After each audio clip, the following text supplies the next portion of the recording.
Hey everybody, in this video I'm going to go over how we can convert JSON to YAML and vice versa. Now this isn't something that you would do normally. In fact, there are actually tools that can do this for you, but it serves as a really good learning tool because at the end of the day, YAML and JSON contain the same data structures. Now the primitive data types within those data structures can vary slightly, but for the most part, they are the same. They just look different.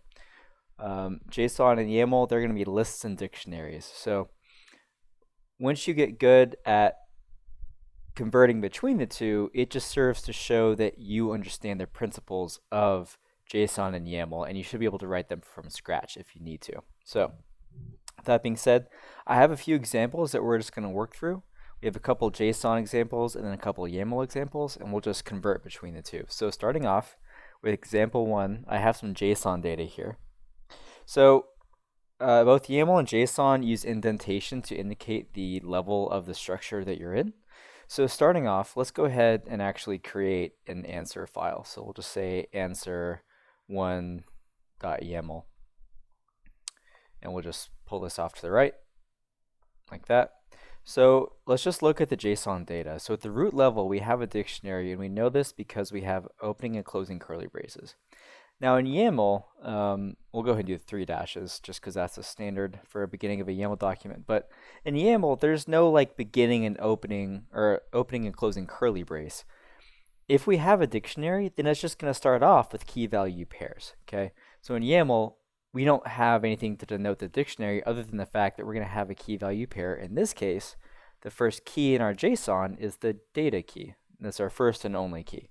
So in YAML, all we're going to do is say data and then colon, and then enter and then indent in one level. Now in YAML, again, an indent is 2 tabs. In JSON, or sorry, 2 spaces, but in JSON it should be 4 spaces. So keep that in mind. But again, YAML doesn't have an opening and closing like character. It just, you can tell what it is by whether or not you have a key value pair or a list. We'll get into that later. But anyway, so the first key in our JSON data is this data key, and it has a value of a list. And we can see that with the opening and closing brackets. So if data is a list, if we wanted to show that in YAML, we would basically have tick marks underneath our data key. And it would be like item 1, item 2, so on and so forth. So it just kind of looks like a to-do list, essentially. This is what a list looks in YAML. This is what it looks like in JSON. So now we have to configure the items themselves. So if we look at the JSON, this list is a list of dictionaries. So you can see the first dictionary is right here. We have the comma separating the two, and then we have the second dictionary. So right now, don't worry about the keys within the dictionary other than the ID, for example. So if we want to configure this first item, basically, again, YAML doesn't have opening and closing curly braces. We just create a dictionary by just creating key value pairs. So if we want to create this dictionary, which is the first item in the list, all we do is just start referencing the key value pairs. So I misspoke earlier. We're not just going to reference the ID. We'll go ahead and reference all 3 keys, but we'll just say ID is equal to AED. Also in YAML, we don't have quotes. Everything in YAML is assumed to be a string unless it's just an integer. So ID equals AED. And then the second key will keep the same indentation level because anything past this first dash is going to be considered the first item. Once we hit that second dash, anything below that will be considered the second item. So as long as we keep the same indentation level, we'll still be within this first list object. So the second key is name, and that's equal to United Arab Emirates Durham. I'm guessing that's how you say it. And then the last key is just min size, and this will be equal to 0.01, and then a bunch of zeros. Now, in JSON, this is actually a string because it has quotes around it. So in YAML, if we do any sort of digit, it's going to try and recognize it as a digit. So to keep it proper, we'll actually put quotes around it so that it stays quotes in the YAML data. And this is our first item in the list. You know, we can put extra spaces right there. We could put a bunch of spaces in between our first and second item. But we don't have to, but we can, right? So now let's go ahead and configure our second list item. So we did the first dictionary already. And then like I said earlier, when we have these two items in the data list, anything between or anything after this first dash or tick mark is going to be the first item. The second item does not start until we hit that second dash. So let's go ahead and do the same key value pairs. So we'll say the ID is AFN. The name is equal to Afghani. Interesting. Then min size is, again, we'll put the number in quotes, 0.01, and then a bunch of zeros. Cool. We've now replicated this data over here. We just don't denote it with explicit curly braces or brackets. We know what the object type is based on whether or not there are dashes or key value pairs. So if we look at this YAML data at the root level, we created our dictionary just by making this key, and then we use the colon to say that this is the value right here. We know that data is equal to a list because at the next indentation level we have these two dashes. Each one is one item. The first item is literally everything from the first dash up until the second dash. So we could put anything we want in here. But we know it's a dictionary because all we have are key value pairs. Okay, and then the same thing for the second item. So now we just converted that JSON to YAML. So now let's go ahead and look at a different example. So we'll look at example 2 JSON, and then we'll create a new file called answer2.json. Open this up on the side. So now it's a little bit different. We have a similar structure, but we have some additions. So let me fix this indentation really quick. But at the root level of the JSON data, we have a dictionary. We know that because of the opening and closing curly braces. And then at the root level, we have 3 keys. We have total count, incomplete results, and then items. So again, I made a JSON file. Didn't mean to do that. Let's change that to a YAML file.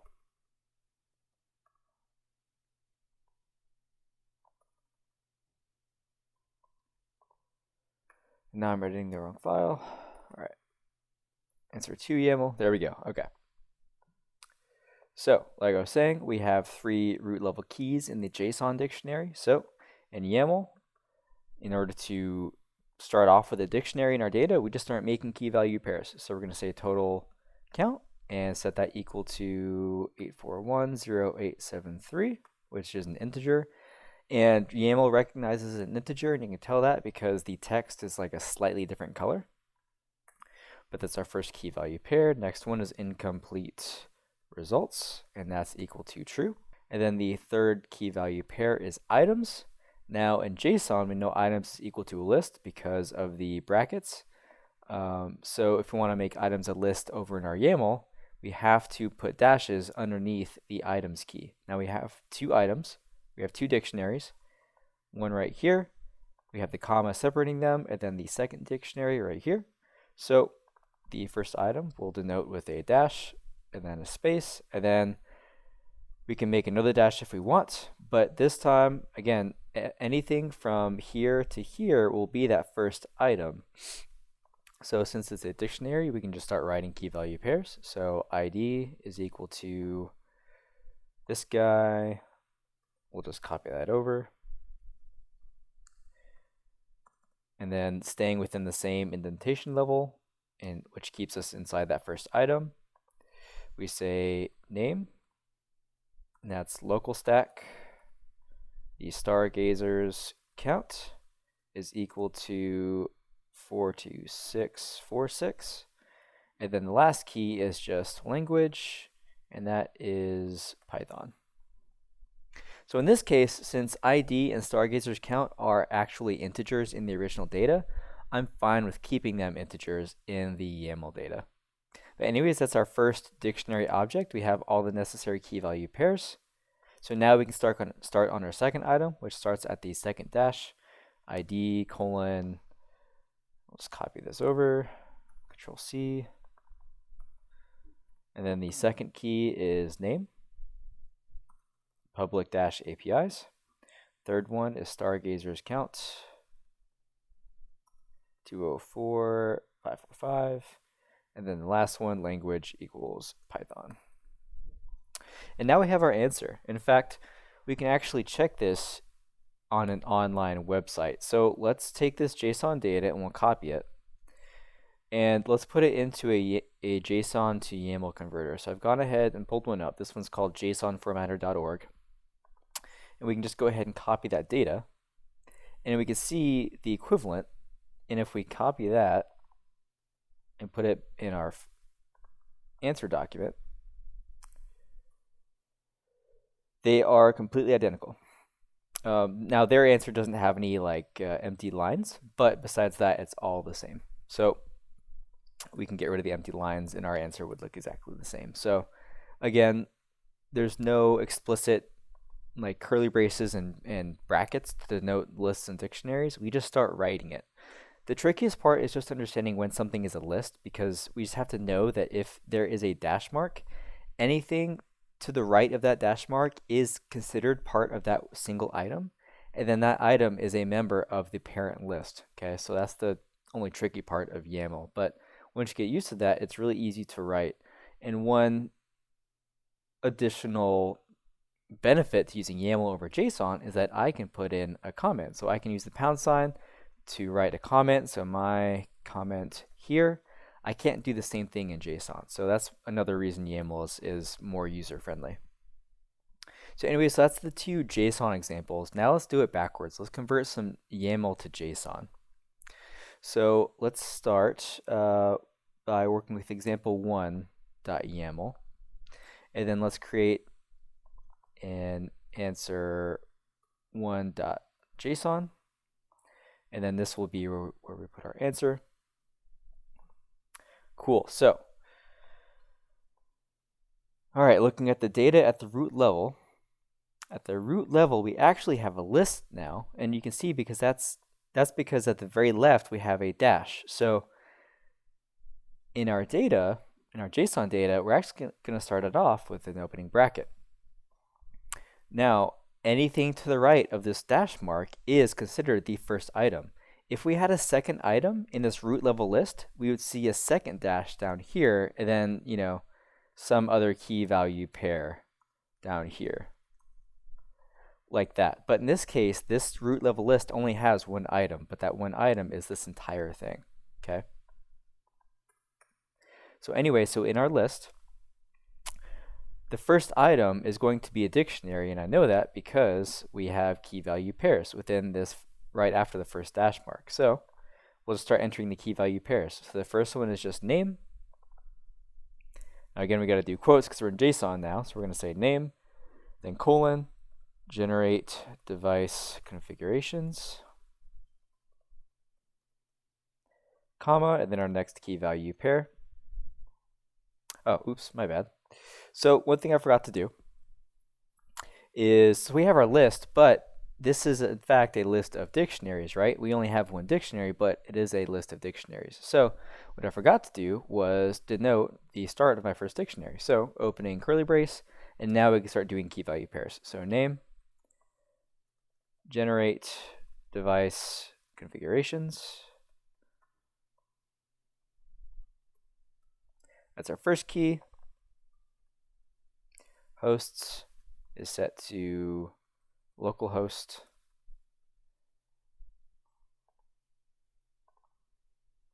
Gather facts is equal to true.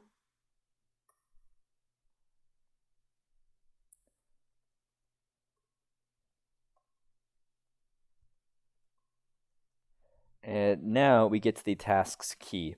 So the tasks key has a value of a list. And we know that because at the next indentation level, we now see two dash marks.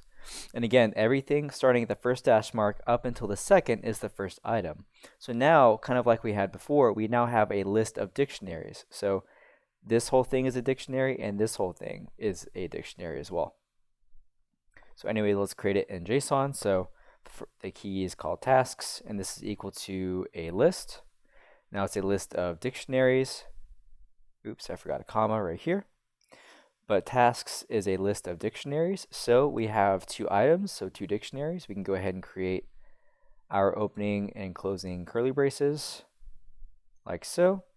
Now in the first dictionary, if we hit enter, it has two keys. We have a name and a set fact key. So we're going to say name, and that's set start time as variable, ignore the capitalization.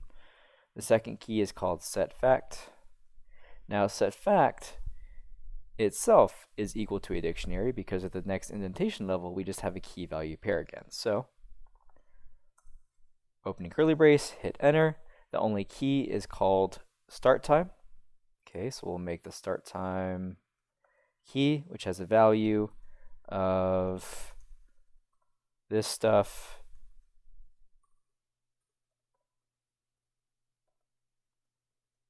like so. And now we've taken care of that first dictionary. So now we can move on to the second dictionary. So the first key is just name. The second key is file. This file is equal to another dictionary, but this dictionary has two keys, path and state. So let's go ahead and create that. So file, which is equal to a dictionary. Oops, I forgot the name key. So name, create folder to hold configs. And then the file key is equal to a dictionary with two keys. We have a path key. And I'm just going to shorten this for the sake of the video. We have path key, then the state key, which is equal to directory. And that's all there is to it. We just converted YAML to JSON. Again, the only difference is now we have to explicitly denote, lists and dictionaries using brackets and then curly braces. So let's take care of one more example, and then we'll call it good. So example 2.yaml, and we'll create a corresponding answer 2.json. Okay, so we have a little bit more of a complicated example, but at the root level in our YAML document, we don't have any dashes. We have key value pairs. So that tells us at the root level we have a dictionary. So in JSON, we're going to go ahead and do our opening and closing curly braces. The first key is called version, and that's equal to 3.9. Again, that's a quote in YAML because if we didn't put the quote there, it would be an integer. Now, for whatever reason, we want this to be a quote, so we do, or a string, so we make sure to have quotes around it. Same thing in JSON. The second key is going to be services.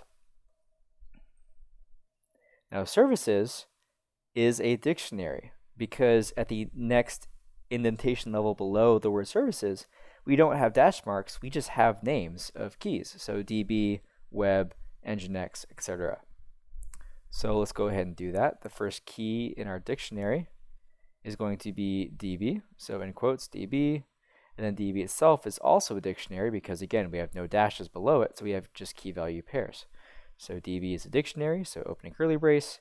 We have a key called image. That's equal to Postgres. Container name. Reservations. Oop, forgot the quote.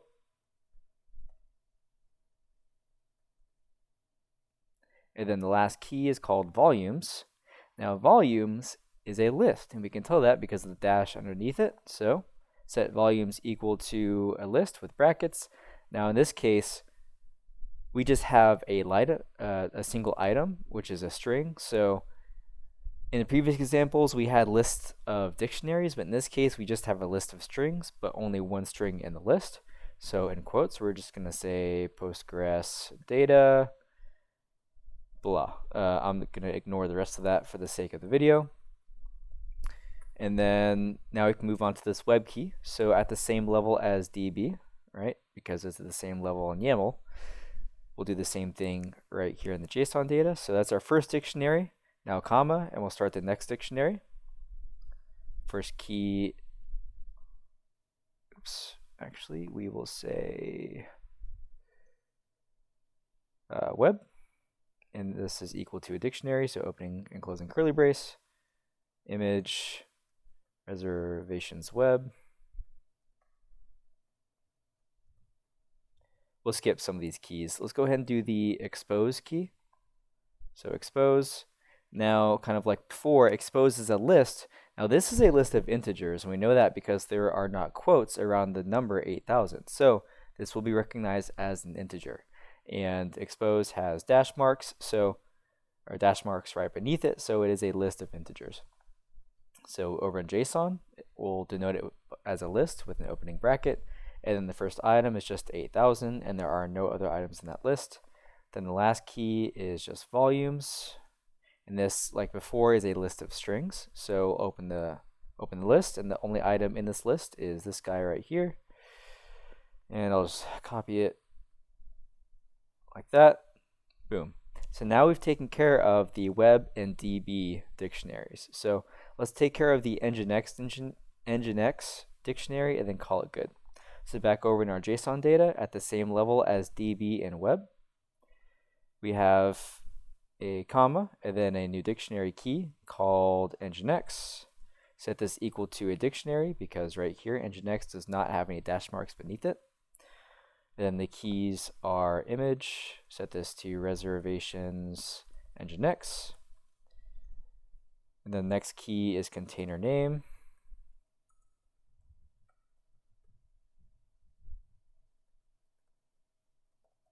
Cool.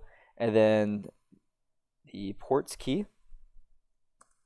Now, ports key is a list of strings. This is not an integer or anything else. This is a string. So ports is a list of strings. So opening bracket, enter, and then in quotes, we will put 443:443. And then the last key in the Nginx dictionary is the depends on key. And this is also going to be a list of strings. So opening bracket, and then in quotes, we're going to put web. Again, because depends on has a dash mark below it. This indicates that this web item is a list item of the depends on list. Web is a string, so we put it in quotes. That's all there really is to it.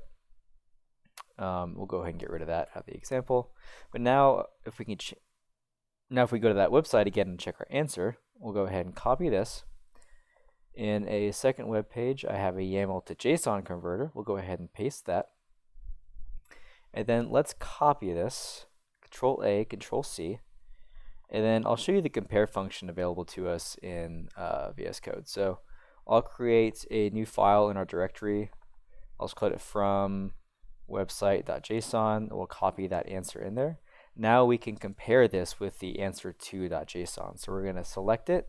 We're going to hold Control and then select the second file. Now we have both of the files selected. We can right click and say compare selected. There are a couple differences here. Like in the original, we had all this data, but in mine, I just put Postgres data.